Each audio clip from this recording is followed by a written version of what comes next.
ఇరాన్పై America సైనిక చర్యకు దిగొచ్చు అనే వార్తలు వస్తున్న నేపథ్యంలో తమ దేశంలో ఆందోళనలు నియంత్రణలోకి వచ్చాయి. అమెరికాతో యుద్ధానికైనా చర్చలకైనా రెండిటికి దేనికైనా సిద్ధము అంటూ ఇరాన్ ప్రకటించిన పరిస్థితి సార్. మరోవైపు ట్రంప్ ప్రకటించారు ఇరాన్ దిగొచ్చింది చర్చల కోసము అని చెప్పేసి. అంటే జరగబోయే పరిణామాలని గమనించి ఖమైనీ చర్చలకు ఓకే చెప్పారా సార్? దిగొచ్చారు అనుకోవాలా? చర్చలు జరిగితే కనుక ఏ అంశాల మీద చర్చలు? ట్రంప్ చెప్పింది మనకి ఏది పరిగణలోకి తీసుకోలేము. ట్రంప్ అన్నది మన ఎన్నిసార్లు ఇండియా గురించి ఎన్నిసార్లు అన్నాడు. Nobody nose. ట్రంప్ తాను చెప్పదలుచుకున్నా చెప్తాడు. అక్కడ జరిగిన దానికి జరగడానికి సంబంధమే లేదు. సో ట్రంప్ కళ్ళలో కనబడేది కూడా చెప్పేస్తా జరిగిందని. సో అందువల్ల ట్రంప్ ఏమన్నాడు వదిలేద్దాము. కానీ ఇరాన్ ఏ రకమైన టర్న్ తీసుకోవచ్చు ఇప్పుడైతే చాలా కాంప్లెక్స్ స్టేజ్లో ఉంది. వాస్తవంగా ఇది మొదలైనప్పుడు ఇరాన్ ప్రజలకు ప్రభుత్వానికి మధ్య ఒక కాంట్రడిక్షన్గా మొదలైంది. ప్రజలు రోడ్ల మీదకి వచ్చారు. ఎకనామిక్ ఇష్యూస్ పైన చాలా సీరియస్గా మీకు ఎకానమీ దెబ్బతింటోంది కనుక ఇది ఈ ప్రాబ్లం ఇప్పుడు ఈ year -1.7 Iran growth rate, next year -2.8 ఉంటుందని అంచనా. ఇరాన్ కరెన్సీ ఘోరంగా పడిపోయింది. మనం చాలాసార్లు మాట్లాడుకున్నాం. సో మొదట్లో ప్రభుత్వము చాలా సానుభూతితో వ్యవహరించింది.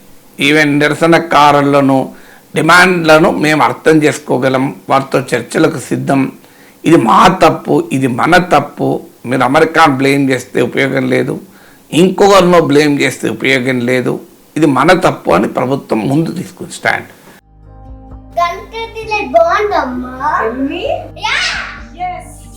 కంట్రీ డిలైట్ బఫెలో మిల్క్ ని మా ఫ్యామిలీ వాళ్ళకి ఎప్పటి నుండో వాడుతున్నాను. ఈ పాల ఫస్ట్ యూజ్ నుండి నాకు దీనిపైన చాలా నమ్మకం వచ్చింది. Choose country delight and live better. ఇప్పుడు ఆ స్టాండ్ లో లేదు. ఇప్పుడు నిరసనకారులు అమెరికా ఆదేశాల మేరకు, ఇజ్రాయెల్ ఆదేశాల మేరకు పనిచేస్తున్నారు అని ప్రకటించేశారు. ప్రకటించి they are enemies of God, వాడు దేవుని శత్రువులు అని ప్రకటించారు. ప్రకటించి పెద్ద ఎత్తున ఇరాన్ ప్రభుత్వం నిర్బంధానికి పాల్పడుతోంది. ఇప్పుడు రకరకాల రిపోర్ట్లు వస్తున్నాయి. Nobody knows what is true. ఇప్పటికీ ఒక 490 ప్రొటెస్టర్స్ చనిపోయారు, 50 మెంబర్స్ భద్రతా బలగాలు చనిపోయాయి అంటున్నారు, లేదు వేలల్లో చనిపోయారంటున్నారు. Nobody nose. బట్ భారీగానే ఈ ప్రొటెస్ట్లు పెరుగుతున్నాయి, అన్ని ప్రాంతాలకు పెరుగుతున్నాయి.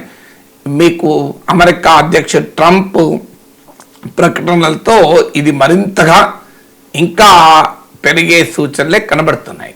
మీరు దీనికి స్పందిస్తూ కొన్ని పొలిటికల్ కన్సెషన్ కూడా ఇరాన్ ప్రభుత్వం ఇచ్చింది. మీరు ఉదాహరణకు హిజాబ్ రూల్స్ను రిలాక్స్ చేశారు. మోర్ ఉమెన్ వితౌట్ హిజాబ్ ఇరాన్లో కనబడుతున్నారు. అలాగే ఇరాన్లో ఉమెన్ స్కూటర్స్, మోటార్ సైకిల్స్ నడపడం పెరిగింది. సో ఈవెన్ లిక్కర్ కూడా అమ్మకాలు కొన్ని చోట్ల స్టార్ట్ అయ్యాయి.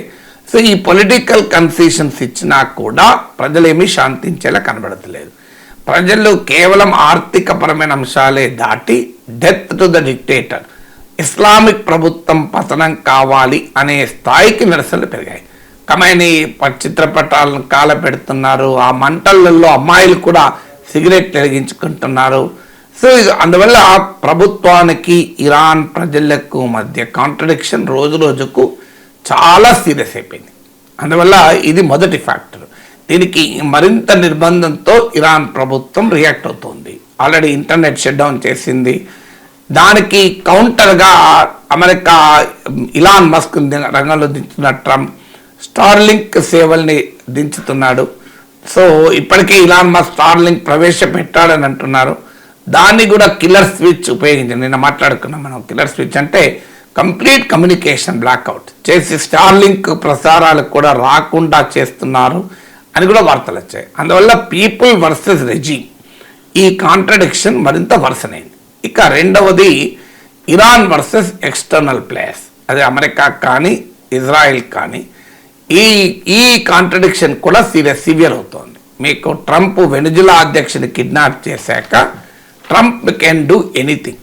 ఇస్లామిక్ రెజీమ్ను టార్గెట్ చేసి ఎట్టి పరిస్థితుల్లో దాన్ని పడగొట్టడానికి ఇప్పుడు మించిన సమయం మరొకటి ఉండదు అని అమెరికా అంచనాకు వస్తున్నట్టు కనబడుతోంది. ఎందుకంటే వాస్తవానికి గతంలో ఇరాన్ పైన అమెరికా బాంబుల వర్షం కురిపించినప్పుడు ఇరాన్ న్యూక్లియర్ సైట్స్ డిస్మాంటిల్ చేసినప్పుడే ఇజ్రాయెల్ ప్రతిపాదించింది మనం కమాండ్ని టార్గెట్గా ఆపరేషన్ చేద్దామని. అప్పుడు అమెరికా అంగీకరించలేదు. ఇప్పుడు అమెరికా కానీ ఇజ్రాయెల్ కానీ ఇరాన్కున్న ఎక్స్టర్నల్ ఎనిమీస్, బయట నుంచి ఉన్న శత్రువులు, ఇప్పుడు ఇరాన్ ఇస్లామిక్ రెజీమ్ ఇప్పుడున్నంత బలహీనంగా ఎన్నడూ లేదు. అందువల్ల ఇది అదనైన సమయము అని భావిస్తున్నారు. ఎందుకంటే ఇరాన్ నిర్మించిన యాక్సిస్ ఆఫ్ రెసిస్టెన్స్ పూర్తిగా వీక్ అయింది. మీకు హిజ్బుల్లా, హమాస్, బషర్ ప్రభుత్వం పతనమైంది, హుతీలు దెబ్బతిన్నారు, ఇరాక్ మిలీషియా దెబ్బతిన్నది. సో ఇరాన్ నిర్మించినటువంటి యాక్సిస్ ఆఫ్ రెసిస్టెన్స్ బాగా వీక్ అయింది. ఇక ఇరాన్కు మద్దతుగా ఉండే రష్యా, చైనా ఖండిస్తారు తప్ప ఏమీ చేయలేరని వెనిజులా పరిస్థితులు బయటకు స్పష్టం చేశాయి. వెనిజులాలో చైనాస్ ఇంట్రెస్ట్లు ఇరాన్లో చైనా ఇంట్రెస్ట్ల కన్నా అనేక రెట్లు ఎక్కువ. ఎందుకంటే వెనిజులా ఆయిల్లో 76% చైనానే ఎక్కువ ఉంటుంది. వెనిజులాకు లార్జెస్ట్ ట్రేడింగ్ పార్ట్నర్ చైనా. చైనాకు ఐడియాలజికల్ అఫినిటీ కూడా ఉంది వెనిజులా సోషలిస్ట్ రెజ్యూమ్తో. అయినా కూడా వెనిజులాను కాపాడలేకపోయింది చైనా. ఒక్కరోజు ముందే, అంటే ఈ Maduro kidnap 1 day before China special envoy వెళ్ళి మదరోతో చర్చించొచ్చారు. But nothing happen. సో అందువల్ల వెనిజులా అనుభవం చూశాక చైనా, రష్యాలు కూడా ఇరాన్ను రక్షించడానికి ప్రోయాక్టివ్గా ముందుకొచ్చే అవకాశం లేదని కూడా అమెరికాకి అర్థమైంది. సో అందువల్ల అమెరికా వర్సెస్ ఇరాన్ కాంట్రడిక్షన్ కూడా వరుసనైంది.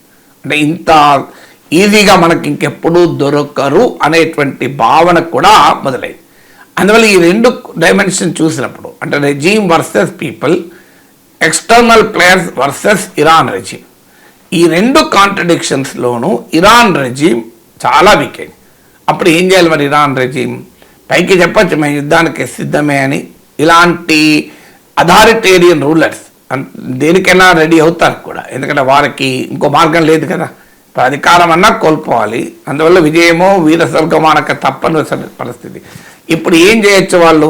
ఒక పాసిబిలిటీ అమెరికాతో చర్చలు జరపడం. అందుకే యుద్ధమే కాదు చర్చలకు కూడా సిద్ధమే అన్నారు. చర్చలు దీనిపైన జరుపుతారు. మెయిన్గా ఇస్లామిక్ రెజీమ్ మీరు పక్కకు జరగండి, మాజీ రాజు వస్తాడు అని అమెరికా ప్రతిపాదిస్తూ ఒప్పుకుంటారా? సాధ్యం కాదు.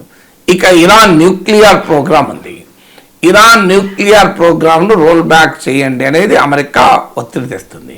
ఎందుకంటే ఒబామా ప్రెసిడెంట్గా ఉన్నప్పుడు ఇరాన్తో న్యూక్లియర్ డీల్ కుదుర్చుకున్నారు. ట్రంప్ వచ్చాక దాని నుంచి బయటకు వచ్చాడు.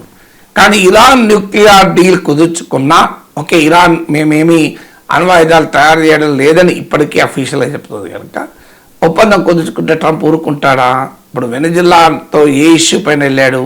సో ఇరాన్లో ఉన్న తన వ్యతిరేక ప్రభుత్వం కూలాలని కోరుకుంటున్న ట్రంప్ న్యూక్లియర్ డీల్ చేసుకున్నా కూడా వదిలేస్తాడా అనేది క్వశ్చన్ మార్క్నే మిగిలింది. ఇక పోయినప్పుడు ఏం చేయాలి? మరొక మార్గం వార్ చేసే పరిస్థితులు ఇరాన్ ఉందా? ఇరాన్కున్న మిలిటరీ కెపబిలిటీ బాగా వీక్ అయింది. ఇరాన్కు మద్దతు ఇచ్చేటువంటి ప్రాక్సీస్, యాక్సిస్ ఆఫ్ రెసిస్టెన్స్ బాగా వీక్ అయింది. ఇరాన్కు సపోర్ట్ చేయే చైనా, రష్యా, వెనిజులా విషయంలో ఏం చేశారో చూసాం. మళ్ళీ ఇరాన్కు వార్ ఆప్షన్ కాదు, పీస్ టాక్స్ ఆప్షన్ కాదు.